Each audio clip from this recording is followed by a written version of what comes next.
সরকারের সময় সংগঠিত গুম, খুন ও বিচার বহির্ভূত হত্যাকাণ্ডের অভিযোগে দায়ের হওয়া মানবতা বিরোধী অপরাধের মামলায় অবসরপ্রাপ্ত মেজর জেনারেল জিয়াউল আহসানের বিরুদ্ধে আন্তর্জাতিক অপরাধ ট্রাইব্যুনালে বিস্ফোরক সাক্ষ্য দিয়েছেন তারই সাবেক রানার বা বডিগার্ড ও বর্তমান সেনা কর্মকর্তা ইমরুল কায়েস।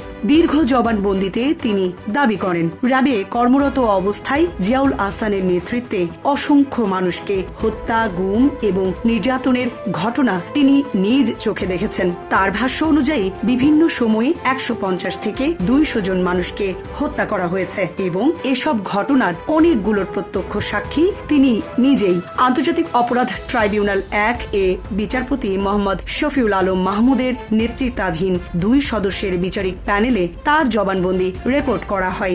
আদালতে দেওয়া সাক্ষ্যে ইমরুল কায়েস নিজের কর্মজীবনের শুরু থেকে শুরু করে জিয়াউল আহসানের সঙ্গে কাজ করার সময়কার নানা অভিজ্ঞতা তুলে ধরেন। Premium commercial space is now for rent.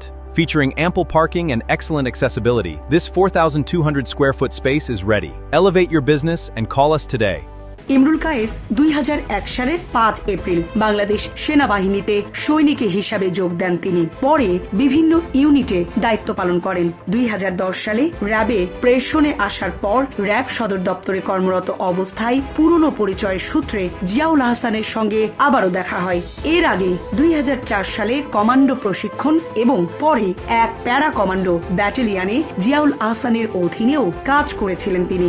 সেই পরিচয়ের কারণে জিয়াউল আহসান তাকে চিনতে পারেন এবং কয়েকদিনের মধ্যেই তাকে র্যাবের ইন্টেলিজেন্স উইং এ পোস্টিং দেওয়া হয়। পরবর্তীতে তাকে জিয়াউল আহসানের রানার বা ব্যক্তিগত নিরাপত্তা সহকারী হিসাবে নিয়োগ দেওয়া হয়।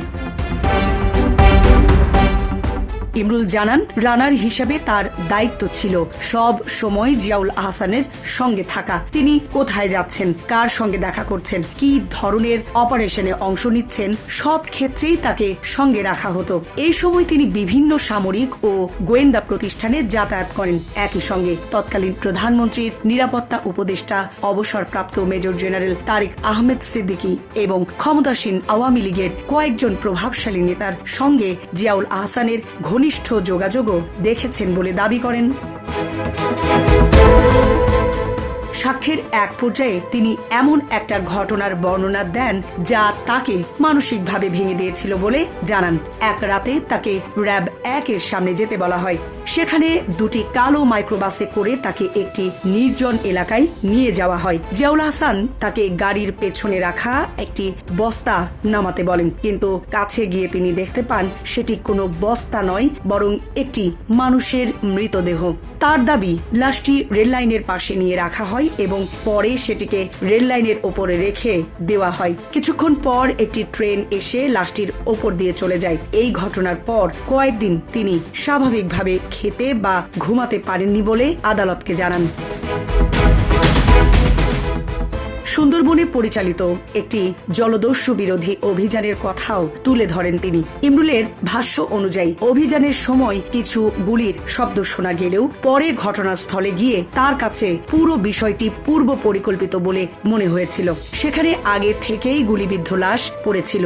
জলদস্যুদের ব্যবহৃত বলে দাবি করা নৌকা, খাবার দাবার এবং অন্যান্য সরঞ্জামও পাওয়া যায়। এসব দেখে তার মনে হয়েছিল ঘটনাটি প্রকৃত বন্দুক যুদ্ধ নয়, বরং সাজানো একটা অপারেশন।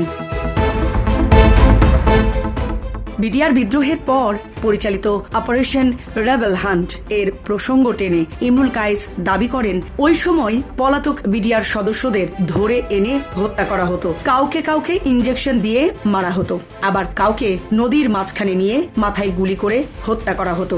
এরপর সিমেন্ট ভর্তি বস্তা বেঁধে লাশ নদীতে ফেলে দেওয়া হতো যাতে কোনো প্রমাণ অবশিষ্ট না থাকে। তার দাবি, অন্তত ৮ থেকে ১০ জন বিডিআর সদস্যকে এভাবে হত্যা করা হয়েছিল।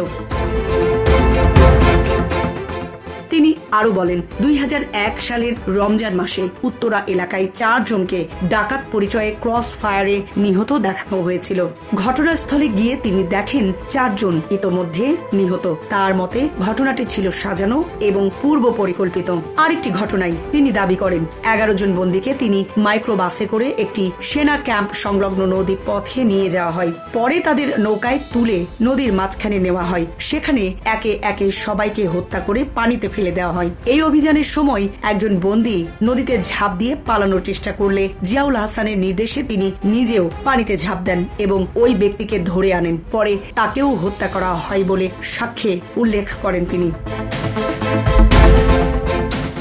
জাফলং সীমান্ত এলাকায় পরিচালিত একটি অভিযানের বর্ণনায় ইমরুল বলেন, ভারতীয় সীমান্ত থেকে 2 ব্যক্তিকে গ্রহণ করা হয়েছিল। পরে ঢাকায় ফেরার পথে দুজনকে আলাদা আলাদা স্থানে গাড়ি থেকে নামিয়ে গুলি করে হত্যা করা হয়। তার দাবি, এই হত্যাকাণ্ডের সময়ও তিনি নিরাপত্তার দায়িত্বে ছিলেন। জবানবন্দির সবচেয়ে আলোচিত অংশ ছিল বিএনপির সাবেক সাংগঠনিক সম্পাদক ইলিয়াস আলীকে গুম করার অভিযোগ নিয়ে। ইমরুল কায়েস বলেন, 2012 সালের এপ্রিল মাসে মহাখালী এলাকায় একটি বিশেষ অভিযানে অংশ নেওয়ার জন্য তাকে নিয়ে যাওয়া হয়েছিল। তখন তিনি জানতেন না কাকে টার্গেট করা হয়েছে। পরবর্তীতে ছুটিতে থাকা অবস্থায় সংবাদ মাধ্যমে জানতে পারেন যে বিএনপি নেতা ইলিয়াস আলী ওই এলাকা থেকেই নিখোঁজ হয়েছেন। ছুটি শেষে কর্মস্থলে ফিরে তিনি র্যাব সদর দপ্তরে অস্বাভাবিক পরিস্থিতি দেখতে পান বলে জানান। তার দাবি, অস্ত্রাগারের রেকর্ড এবং সিসিটিভি ফুটেজ নষ্ট করে ফেলা হয়েছিল। তিনি আরো বলেন, একদিন জিয়াউল আহসানকে ফোনে কারোর সঙ্গে কথা বলতে শুনেছিলেন। কথোপকথনের এক পর্যায়ে জিয়াউল আহসান অভিযোগের সুরে বলেছিলেন, স্যার, আপনাদের কথা মতো ইলিয়াসকে গলফ করলাম, এখন আপনারা এমন করলে হবে।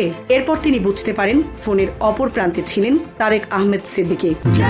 করলে কে করবে? 28% মিল্ক ফ্যাটের অবাক করার সাথে ফ্রেশ মিল্ক পাউডার। জীবন অবাক করুক প্রতিদিন। জবানবন্দির শেষ অংশে আবেগাপ্লুত হয়ে পড়েন ইমরুল কায়েস। কান্নাজড়িত কণ্ঠে তিনি বলেন, তিনি দেশের জন্য শপথ নিয়েছিলেন, দেশের মানুষকে হত্যা করার জন্য নয়। কিন্তু চাকরি জীবনের একটি পর্যায়ে এমন বহু ঘটনার সাক্ষী হতে হয়েছে যা আজও তাকে তাড়িয়ে বেড়ায়। তার দাবি, জিয়াউল আহসানের সঙ্গে প্রায় 1 বছর 3 থেকে 4 মাস কাজ করার সময় তিনি দেখেছেন বিভিন্ন পদ্ধতিতে 150 থেকে 200 মানুষকে হত্যা করা হয়েছে, কখনো গুলি করে, কখনো ইনজেকশন দিয়ে, আবার কখনো গুম করে। এসব ঘটনা ঘটানো হয়েছে বলে তিনি দাবি করেন।